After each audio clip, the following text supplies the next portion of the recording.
right, and welcome to another episode of Success Stories, where we share the journeys of job seekers who've built the systems and stayed committed to overall not just change their approach to their search, but also be able to change their careers.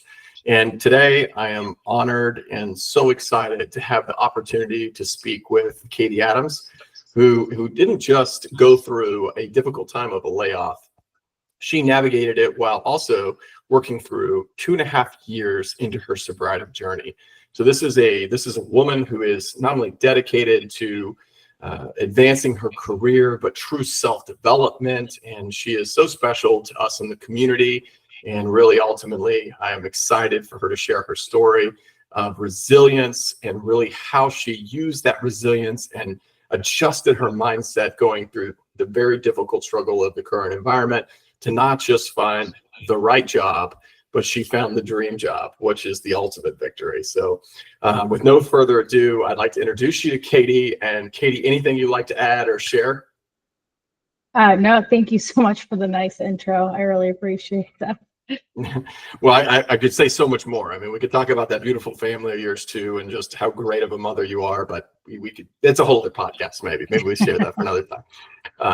But Katie was really special to us in the JS community, and the main reason why is because she came in really working on some of that emotional point, right? And some of the things that you had gone through. So I want to start us really there, if you're okay with it, Katie, and give a little bit about some of that backstory of where you were at in your search when you came to us. If you could just give us a little bit of that story and share with our listeners so they understand where you were coming from. Yeah, so for me, thankfully, I found community pretty early on in my search. By a little over 5 years ago, 5.5 years ago, I took a voluntary separation package from a company, and I landed myself in a similar situation. And so there was a lot of, worry and concern about, how this would end up going again, because that last go around took me almost a year to land a new position. So there's just so much fear and anxiety behind, my search in the very beginning. No, I can understand that. And I remember the first time I was able to meet you, you hid that fear well. You came across as very, very strong and confident. So you did a good job on that. But at what point in your job search did you kind of join the community for JS, and really where were you kind of at mentally at that point? Oh, geez, I think I was really only like 2 weeks into my job search. And something came across, my LinkedIn feed about the community, and I knew what I did in the past wasn't working. And so I wanted to see what it was all about. So like I said, pretty early on in my job search, which I think really set me up for a lot of success and really didn't let me get into kind of my own mind and bring myself down immediately. All right. So one of the things that I think made the situation really interesting and great for you is you're a very structured person, right? And you live a very structured lifestyle. So as you looked into, some of the community and some of the coaching structures that you saw, what were ways that you blended some of the things, your best practices, the blueprint for your success in your personal life over into your job search with the assistance of the training programs from the company? The community really allowed me to be authentically me. And I think that really helped bridge any kind of, worlds together. It was a lot of being able to be vulnerable and real in, the meetings, and even talk about my family and, everybody else's family and what was going on with their lives. And, while everyone was at a similar place in the community, we're all at very different levels of it. And just talking through where kind of everybody was, really helped me kind of set that structure as to what would work for me versus what they worked for them. Oh man, nothing makes me happy. That hearing that answer, man, it gets me a little emotional, because that when Tina and I first really came up with this concept and this idea, it was really around that moment. Like, we want those moments because, if you've ever been a job seeker, if you've ever felt alone, that moment of an initial shutdown laptop, or they shut it down for you, or you wake up the next day and there's no calls, there's no there's no structure, right? There is no that. To be able to have just a group of people that you can talk to is something that man, I'm happy to hear you say that. And when you great. say that too, it's just like, at least with the structure around, the community, is I had still calls. I knew when I was going to jump on calls every single day. Yeah. It makes me happy. So now I know there's a couple things that I think when we were going through the process, and I remember the networking call, in particular, the networking workshop, I could see it on your face that you either were hesitant around this or didn't think you might have thought I was even a little crazy. So talk to me a little bit about, in the beginning, when you first started thinking about networking and how you wanted to go about it. What were some of your thoughts there? I am such an introverted person that it gave me anxiety, like just reaching out to people. I was okay with reaching out to the people I knew. It was, who do I know from the people that I know? And I didn't know what to say. I didn't feel authentic. And so I really, needed someone to kind of show me guidance on the way to kind of best approach it. So that way I could get through who I was without sounding like I'm begging for a job with networking. Well, what I think is pretty cool is, for an introverted person, you're now doing a podcast, which, let's hope goes to thousands, right? So that's pretty cool. And you know what I loved is, you could tell there was maybe some comfortability about networking. But once you developed your system, and it was a unique system, the way we teach it, of course, in the program is you have warm, you have cold, and you have, of course, blind. And, blind is the lowest percentage chance. And just for anyone who's listening, let me explain what this means. Blind is basically, you see job on LinkedIn and you apply for that job and you go for that job without knowing anybody. They didn't think of you, and Harvard Business Review and LinkedIn will even say that any of those jobs that get posted, you really fall into the 15 or the 20% category. And because all those jobs have a 80 to 85% chance they already have someone in mind or an internal candidate. So you're kind of on the back shelf. Now, you blew this up. You turned this on its head a little bit. Talk to me a little bit of why you think you were the best blind applier that we've ever seen in our community, right? And we've had some pretty good ones. So tell me a little bit about what made your blind applying so great. Yeah. So I remember texting you a bunch, like, I got an interview. Oh yeah, by the way, it was another blind applying. You're like, what? How is that even possible? But a lot of people, I think, aren't either necessarily sure on their resume, or they're tailoring it to every job, and trying to get those keywords into it. And that's great, and it's definitely something you should do on every single resume. But for me, what worked was tailoring my resume for what I wanted to do, presenting myself as a person and what I'm capable of. And regardless of what those jobs were looking for, I really just made sure that I highlighted my strengths and my accomplishments in there.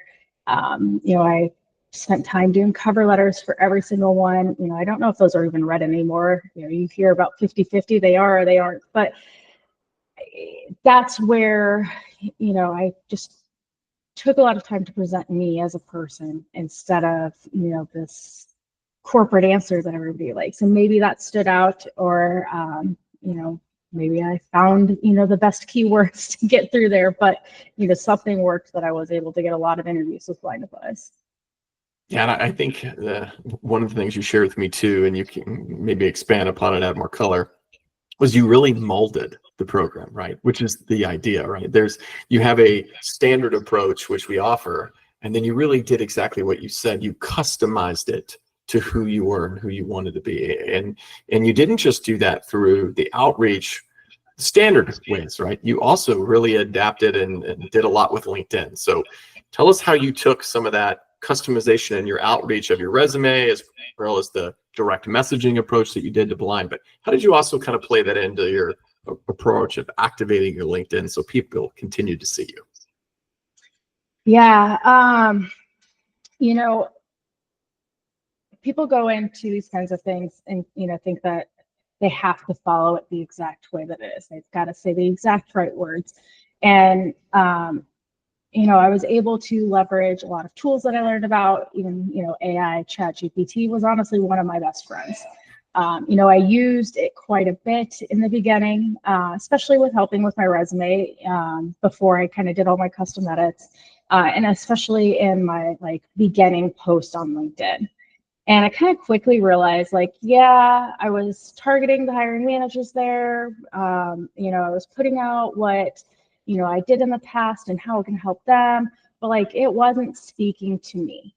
And so, I found ways to utilize the tool where, it's this is what I want to project, this is what I want to talk about, help me kind of break that down. And I really customized it, which I think, just made everything come across more authentic. You go scroll down your LinkedIn feed and everything's the same thing.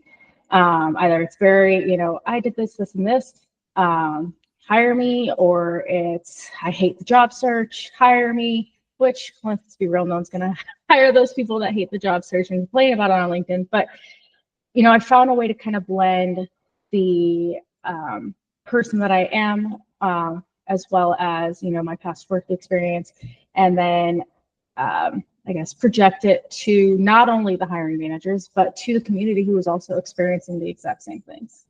Yeah, I love that. And what I think is cool is, would you consider you're an influencer on LinkedIn by any way? Would I consider myself an influencer? Yeah. No, not at all. Now, did you have a ton of comments and engagement when you're doing all those postings? Yeah, so at first, not really. Like I said, I was kind of just using ChatGPT and being like, okay, write what I should write, and copying and pasting it. And there wasn't really a lot of engagement. I got some likes here and there.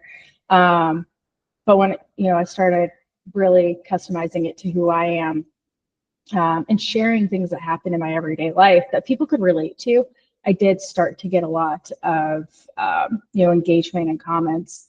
I accepted a job role.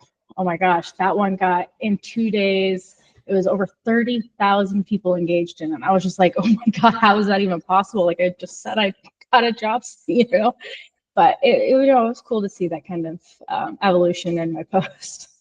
Yeah, I think what's cool here is the introverted, shy, not wanting to network, which you networked our way.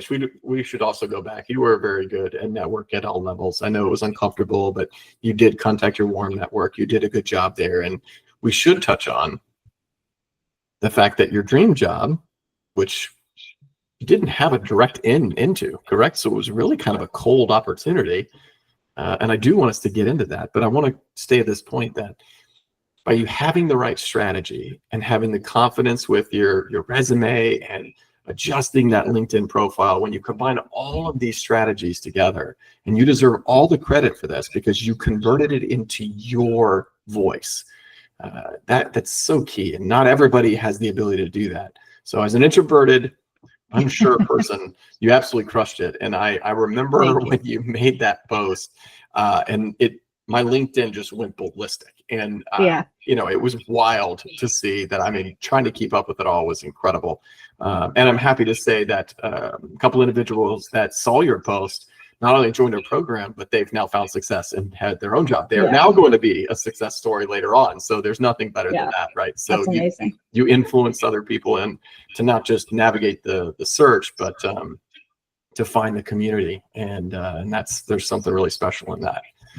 So kudos to you for that. So I know that you've mentioned a couple things in the community, but I want to lean in. Talk to me a little bit about on your hard days, like when it was tough, because we're making this sound like it was super great and Katie was killing it every single day, right? So let's talk a little bit about the tough days. What did that look like, and what was your process? Yeah, so I mean, as you kind of mentioned, I'm a recovering alcoholic. I've spent the last 2.5 years really focusing on my sobriety, and with that, I've learned a lot of ways to kind of ground myself in those times, and really turn it over to my higher power. So during those hard days, it was kind of just like I had to do a mental reset, whether it was take a few hours away from the computer or, go meditate or pray or journal or whatever. I had to just kind of reset where I was mentally. So that way I didn't let anything bring me down. Because, when you start to get in your head is really when, you could start to spiral. Gosh. So I'm so proud of the fact that you were not only able to utilize all of the training you've had in the past, but then to lean into the community there and that piece of it. And I want to know this for all those folks out there who are feeling stuck, that are struggling right now, that they maybe feel like maybe they're in the 11-month range like you were, right, in the past. What's some areas what would you say to them? What advice would you give to them, to come kind of give them some peace and point them in that space that you found? First, be easy on yourself. Don't really sweat the small things. Remember that, every single no is what's leading you to your yes. It might be hard and it might not make sense right now. But each of those rejections, each of those, bad interviews or ghosting or anything like that helps you grow as a person. Helps you really figure out what works for you and kind of set the stage for what you want in a new, career. And, your mindset really matters, take the time. I think I even made a LinkedIn post, like, it's okay to take a mental health day. Like, it's, just like if you were in the real job world, like, take a step back and, take the day off if you really need to. But, at the end of the day, you've got to find a way to kind of set your mindset there. And, it's not always easy. I definitely know that. Yeah, no, it's definitely not. And what I hear you saying there too is the word, and I believe in this word so much for all of us, whether you're in your job or not in a job, and wherever you are in your life, is the word grace. And you have to give it to yourself. You have to understand that at any of these moments that you have when you feel the most down is your opportunity for you to get back up, right? And the only way to do that is to forgive yourself for even being down, right? Like, you're allowed to be down. It's okay to be sad. Okay. Yeah, it's okay, right? And I think, heck, I believe it was you who said this on one of our Mindset Monday calls. You came to the call and you were I think you were in a pretty good place. And there was a couple individuals who were not. And I do remember, I think it was you that said, I think you should take the day. And I loved it. It was such an amazing comment on that. And I believe the individual did it and came back way stronger the next day, right? Because the truth of the matter is, it's okay. Absolutely. I remember coming on one call and you guys checking in on me. And I'm like, my anxiety's through the roof. Like, I don't know what to do. Like, everyone's going to have their bad days. The community is a huge help in reminding you, take care of yourself too. And I think the cool thing that you also displayed in this was by you representing that ability to get yourself right, you really executed on landing your breakthrough dream job, right? But it wasn't perfect, right? So no. Talk to me a little bit through this, because this story is, of all of them, they're all important, they're all beautiful, what you've shared so far, but I still find this amazing how you did this. So talk to us a little bit about this process and share the story. Yeah. So I had a recruiter reach out to me. She's like, hey, are you interested in a project manager job, at this company? And it was my number one company. It was absolutely the top of my list. It was where I wanted to work. And I was like, sure, can you give me, some background on the role, anything like that? She didn't have anything. And I was like, well, it's not going to hurt to get on the call. Project manager wasn't necessarily what I was going for, even though I had experienced that in the past. But, it didn't hurt to get on the call and find out a little bit more about the role and about the company. So I kind of jumped into it. And, the next day she's like, okay, can you jump on with, the hiring manager today? I'm like, oh, okay, sure. And I got on there and, he's like, how much do you know about the role? And I'm like, really, I don't know anything. But, I kind of, did my research. I took a look at your LinkedIn and I saw, this post that you made about, this senior application analyst, is this the role that you're hiring for? And he's like, no, this one is blah, blah, blah. And, he kind of went through it. And I was like, okay, let's kind of just continue on with the interview. That on the, other side of my mind, I was like, damn, that one really lit a fire under me. And so, I think in the interview, we both knew I wasn't the right fit. I don't think it was necessarily the opportunity I was looking for.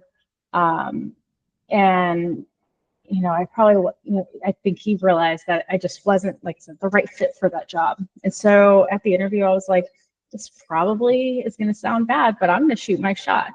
So I said, hey, if at the end of the day you decide on, that I'm not the best fit for this job, would you consider me for that senior application analyst position? And he was like, you've got a lot of the skills that we're looking for that position. But one thing that you're lacking is SQL experience. And I was like, okay. I'm thinking first time, went on about my day. And then, I was sitting there. I'm like, a lot of these jobs I'm applying for want SQL. I was like, let me jump on Coursera. And so I went and I got a certificate for it that was supposed to take 4 to 6 weeks. I completed it in 2 days. And I sent it off to him. And I was like, hey, again, thanks for the interview. I really enjoyed the opportunity to hear about both roles. I know you said that you really were seeking someone who had the SQL experience. I did go ahead and complete this course and sent him my certificate for it. That's awesome. That's awesome. And so there's a bunch to unpack here, and that story is so great. So I'm gonna go back to one section, and then I want to come back to, of course, that amazing work with SQL, because I think that's so good. So one of the things that I want to point out, make sure everybody heard, was you knew this was, you went in with low expectations. It wasn't necessary. I remember talking to you on the phone, and you're kind of like, well, I don't really know what it's about. And I remember the word that we discussed was curiosity. Just go be curious, right? Who knows where this will take you, right? And one of the things that I love that you adapted, even though you were an introvert, was you ask great questions. And so you just engaged with that recruiter, right? And the recruiter didn't even have everything you needed, but because you did engage, because you did display your talents and your skills, you earned the opportunity to meet with the manager, right? Yeah. And you could have easily, if you weren't in the right mindset, shut it down in that interview with that recruiter and just turned it down, right? And I think that's the number one lesson of this story before we talk about the tenacious activity of getting the SQL, right? But don't ever turn down an opportunity to just build a relationship with someone. You never know, right? You just never know, right? So I think I just want to touch on that, make sure I say that. And then I want you to, as I say that to you, I want to ask you this question. At what moment in the interview with your hiring manager, soon to potentially be hiring manager, did you realize that there was enough connection, then you were doing enough in that interview to be bold enough and confident enough to shoot your shot? When did that trigger for you? When did you find that moment? He was an incredible person to interview with. He was very much laid back in his question. Tell me about, a day in your life. It wasn't that standard, like, okay, just tell me, about a time where it was, he was really trying to get me to know as a person. And, through that breakdown, it was just like, I've asked him questions about him. I feel like I really kind of know him as a person, not necessarily, on a super personal level, but, I know kind of what he's like, and he seems like a no BS kind of guy. And I was like, it's not going to hurt, like, I don't think I'm going to get this job. What is it going to hurt to ask? Well, I love that. And then, so now let's talk about, where was your head going? Like, obviously it ends. The odds of you getting this thing were pretty slim. You shot your shot. He kind of shot you down with this. What gave you that pop to go figure it out and go to where did that come from?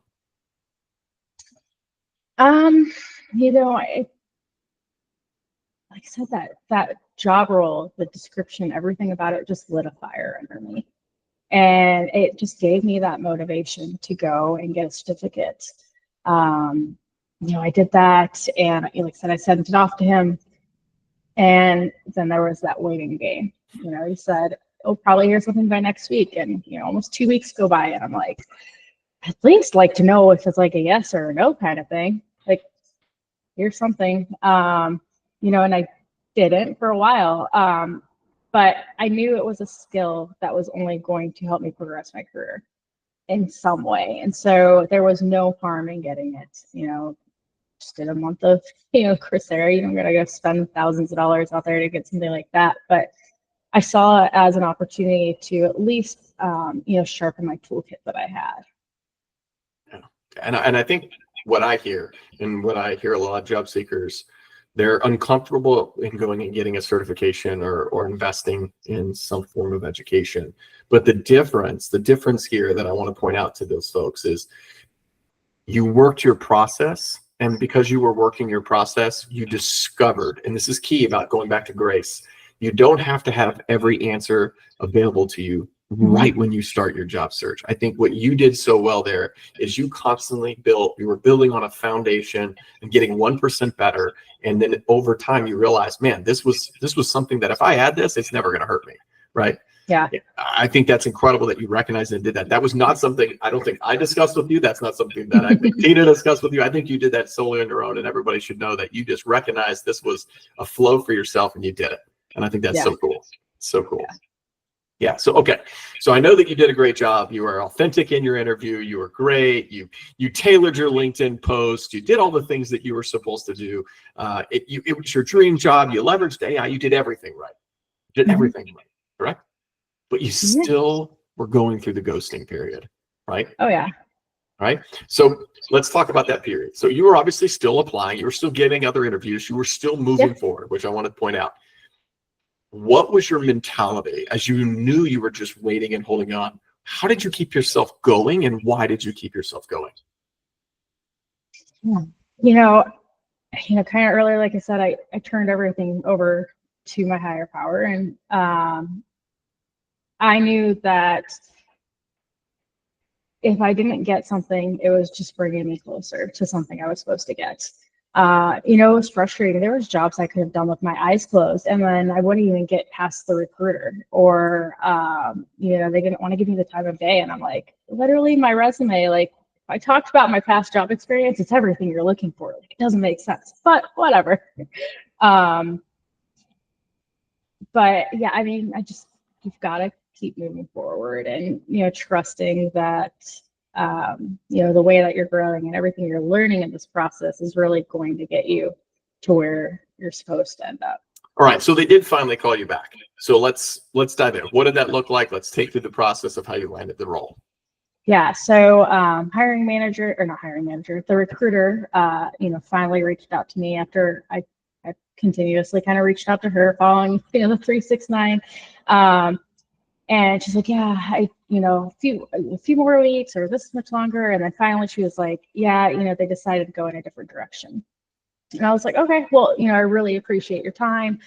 Thank you. Keep me in mind if, something comes across your desk that you think I would be a good fit for. And I was like, I should thank that hiring manager again. And so I sent him an email, and I was like, hey, obviously, I'm sad that I didn't get it, but I still wanted to express my interest in that senior application analyst position. As a reminder, I went and got the SQL certificate, and I think that my background really aligns with the role.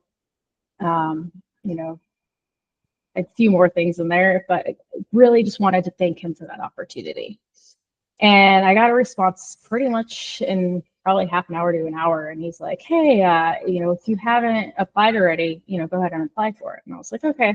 And I did. As soon as I got that SQL certificate, I went in and I, applied, because I kind of figured out that the company was had a process for everything. And so it wasn't going to be something that I couldn't apply for.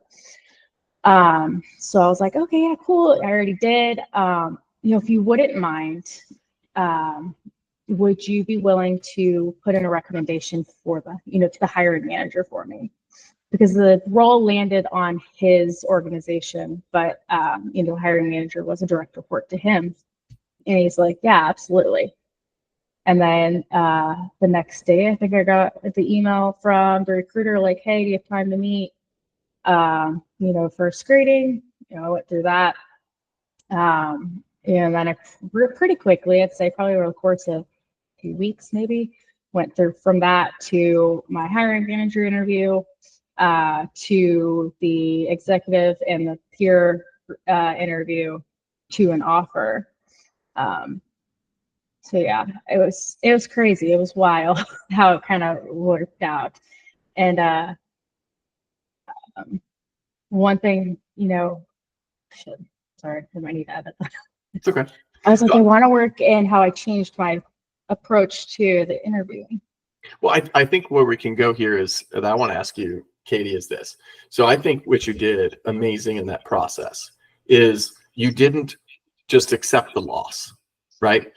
Yes, that door closed on that job, but because you were, again, building those value creation moments, you're connecting with every individual, you genuinely were just wanting to thank that leader, right? Yeah. And then saw the opportunity to be able to say, I'm going to thank you, but I'm also going to be a little selfish here and throw again another opportunity for you to have that opportunity to get that job.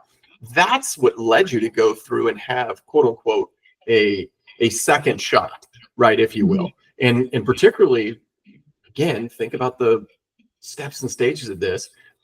A job you didn't necessarily know everything about, you weren't sure about, led you an opportunity to meet a person who you absolutely loved, who then had an opportunity that was a dream opportunity for you. And then that relationship led you to the process that you're discussing. So tell me a little bit about what did you change and what were the momentum differences that you maybe saw? I know the timeline's great of how quickly you moved through it, but what did you do differently to ensure that you landed this role or at least had a shot at that offer? Yeah, so I think with that interview with him for that contract job, he was just so like, I want to get to know you kind of as a person and whatnot. And the way I had been interviewing, and I probably bombed that interview because of the way I'd been interviewing, was I was going to, chat GPT, tell me, what questions they're going to ask. And then I was writing out bullet points for everything. And then I would get on a call and these weren't the questions at all they were asking me. And so I was so over prepared that when they asked me stuff that I had nothing, had no clue about, I just like froze and I had no answer. And so for this one, I was like, hey, let me take a step back. Like, I know what I need to know about the company. Let me do a little bit more research about the position. And then let me kind of just allow it to flow the way it flows. I didn't over prepare, and it led to a lot more authentic, questions and conversations within those interviews because of it. What's cool is the correlation of you using GPT at the beginning of your outreach through LinkedIn and to your kind of your build of that and evolving that into authenticity. And then you did the same thing, right, with the actual job search, which what I think is really neat is GPT is amazing, but it's an assistant. It's never going to replace you. And that's what I keep hearing you say. And I think that's so important that all the job seekers hear this is it is a great, wonderful tool, but that's what it is. It's a tool. Yes. It gives you a false sense of kind of what to expect and how you should present yourself, but it's not you. It's it's artificial intelligence. It's a tool. Yeah, and another piece of that I think is important before we move to the most important part here is it's never a replacement for you, but it is there to take every task and enhance your opportunities to those tasks. So going back to the blind applies, the way you used it was beautiful, right? It was wonderful in that context, but that same way that you used it for maximizing those opportunities harmed you when it became more authentic, right? So depending on where you are in your search, depending on what you're doing, I would heavily lean you towards understanding a little bit more about what those tools can do for you. And if the tool is keeping you from learning how to change your resume or what makes a good resume fit the job description, or maybe it is how you're writing or communicating in an interview, maybe move away from the AI and try going back and and pushing yourself to being more your authentic self, I think it to be a healthy bit of advice for everybody, because that's what I know you did at the end, and it was big for you. It was truly big. Man. Okay, so I know we're coming to the end of our time here, but there's a couple really big pieces that I want you to kind of touch on here before we wrap up. Okay. And one of those is this was the relationships that you then built helped you negotiate differently. Teach us a little bit of what you learned inside the program, as well as what you changed and adjusted for yourself and made it your own, and how did that all play together for you to land the perfect job? Yeah. So, having you guys there was, part of the biggest part of it. Is like, I had gotten offers before, and I knew never to take the first offer. That's all I was ever told. Don't ever take the first offer. But I didn't really know how to factor in what my needs were as a person versus, what that offer came down to. So I know we spent some time, breaking it down and seeing, does this benefit me in this way? Does it benefit me in that way? While the money is, an improvement from what I was making, and I was excited about it, I had a lot of the skills that I think were, more valuable to them than maybe other people they were interviewing with. And so it really allowed me to leverage kind of a salary negotiation there.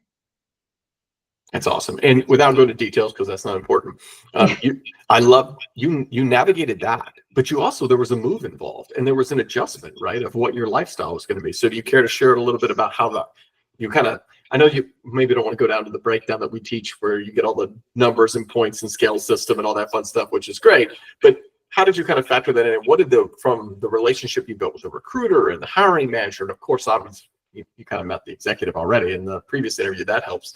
But how did you leverage some of those relationships to ensure that you were coming across as genuine and not asking for things that were just being greedy, but being authentic? I explained my situation. My husband is on a temporary work assignment in another state. I had a remote position before, so my son and I came with him.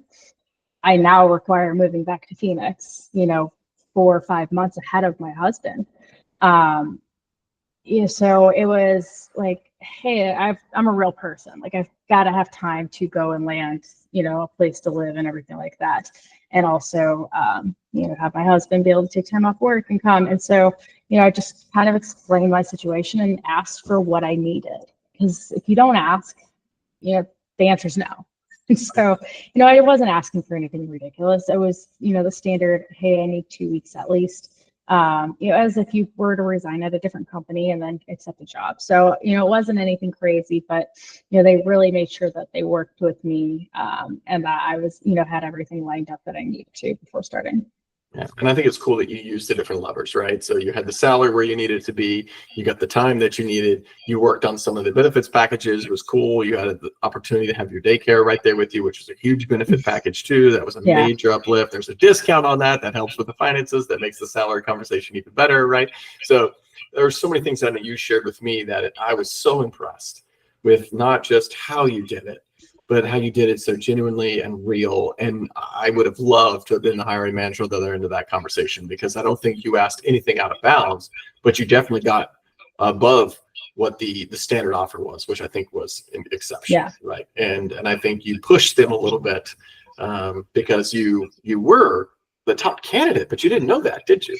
So tell that story. I didn't. Tell that story real quick. Yeah. So, my director, my boss's boss, has skip level meetings with, his direct reports quarterly. And so I had my first one yesterday.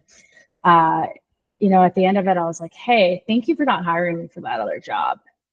He's like, you're welcome. He's like, actually, I think we both realized in the interview it wasn't really the right fit, and it wasn't really what you were expecting.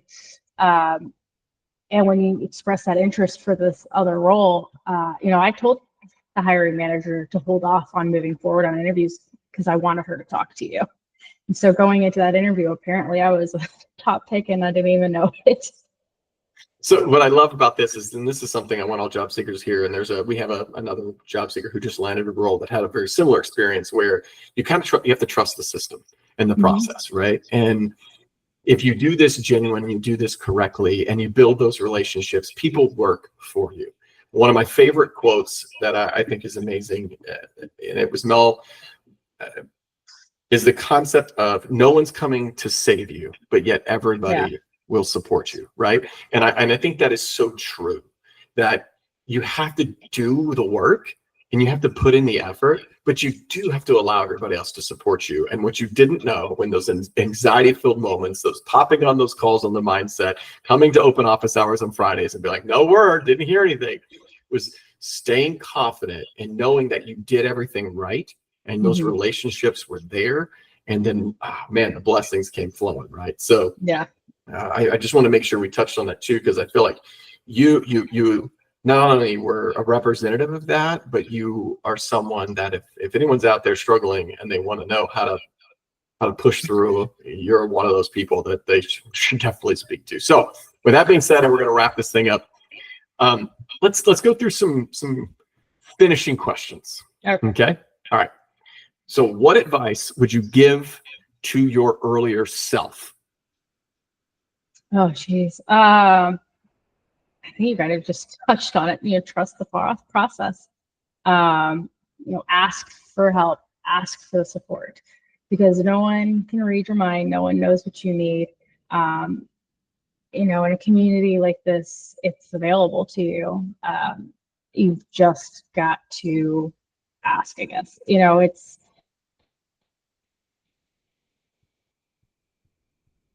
no, I'm sorry. You're okay. I know it's emotional. You've really got to lean into a community that really uplifts you and supports you. And, I did something I didn't know about in the beginning. And, I really leaned into that helps me overcome a lot. I think that's great. And I know that there's folks out there who they're not sure what to do next. They don't know what the right next step is for them. And a lot of them are probably struggling with that confidence level. Is there any kind of advice that you would give an individual who's maybe feeling that they don't have that resilient mindset that maybe you had / were seeking from it? What advice would you give to those folks? I kind of touched on it. Take time if you need to for a mental health break. I think that's one of the most important things. Find a way to reset. If something's not working for you and it's just been a struggle this whole time, why don't you take a step back and really look at what you've been doing? Because chances are either your approach is, not necessarily where it should be, or, you might be searching in the wrong places. Find a community. It was one of the biggest things that helped me, being able to jump on the calls and, see everybody else going through the same exact thing. It really allowed me to kind of, center and focus myself, knowing I wasn't alone. And just you've got to give yourself the grace that you deserve, because this is not an easy process. I'm very fortunate to have landed something within 90 days of being laid off. But I've been there where it's taken close to a year, and, I wasn't doing something right. And so this time I took a step back and figured out, what approach is going to help me this time. That's awesome. And I know that you've emit so much gratitude, not just to your current employer, but throughout this whole process. You've been so gracious. But talk to me a little bit about, where's your mindset now with this new chapter for you and this new opportunity? I am just so excited.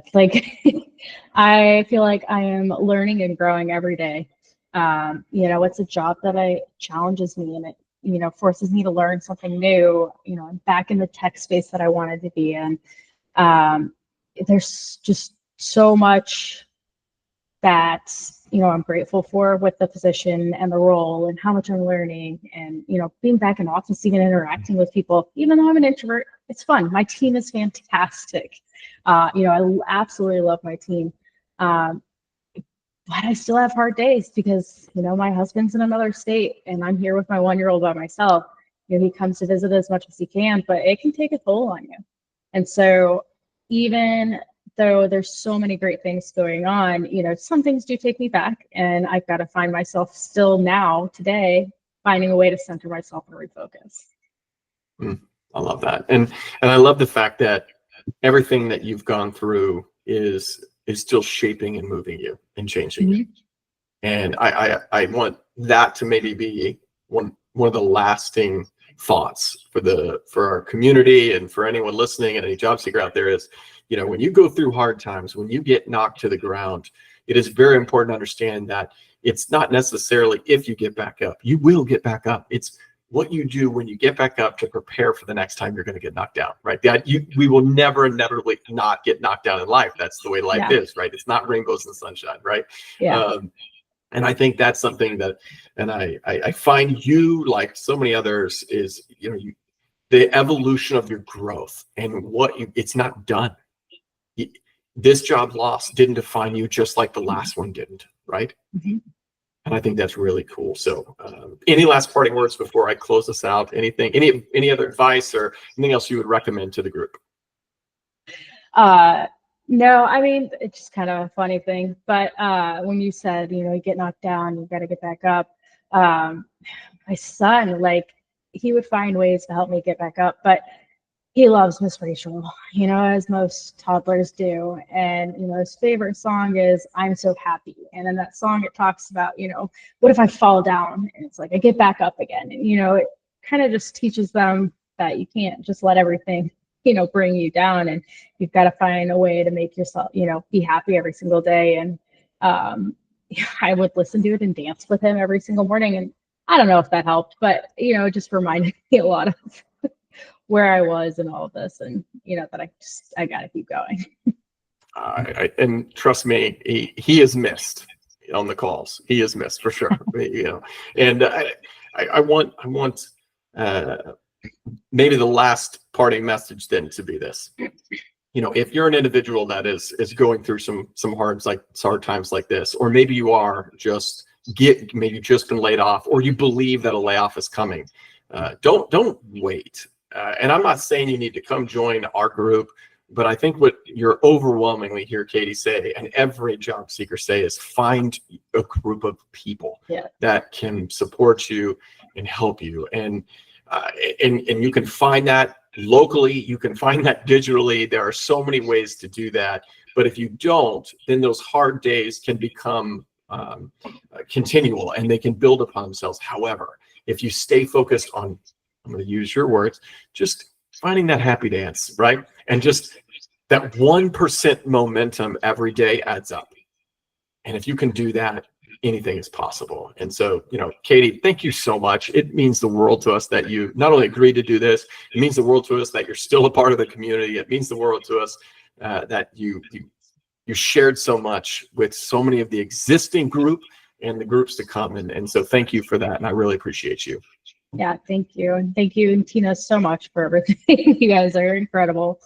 We appreciate that. And we don't want you to come back in that capacity. You stay in the premium with us. Stay in the premium with us. Don't come back into the job fold. You become a hiring leader and you hire some of our folks. Yes. Would be great. So I'll wrap us with this. One of the things that we truly believe that is we believe is our core and our DNA is that you need that community, but you need to figure out your system and your process, right? And all the tools that we share and all the classes we have, I believe they're wonderful, and I would express and love for everyone to come join them and be a part of them. But I want you to understand they're only powerful if you utilize them for you. We don't ever want anything that we give you to think that this is a moment where we're giving you the fish. No. We're teaching you how to fish. We want you to understand why you make the edits in your resume, why making the changes in your LinkedIn work, why networking in your way and in your facet, direction and comfortability is an evolution that will follow you through the rest of your career. And when you do all of that together, the confidence level comes in, you become authentic, you realize using the tools like AI and so many others are just that, they're assistants and they're tools. And so I welcome you.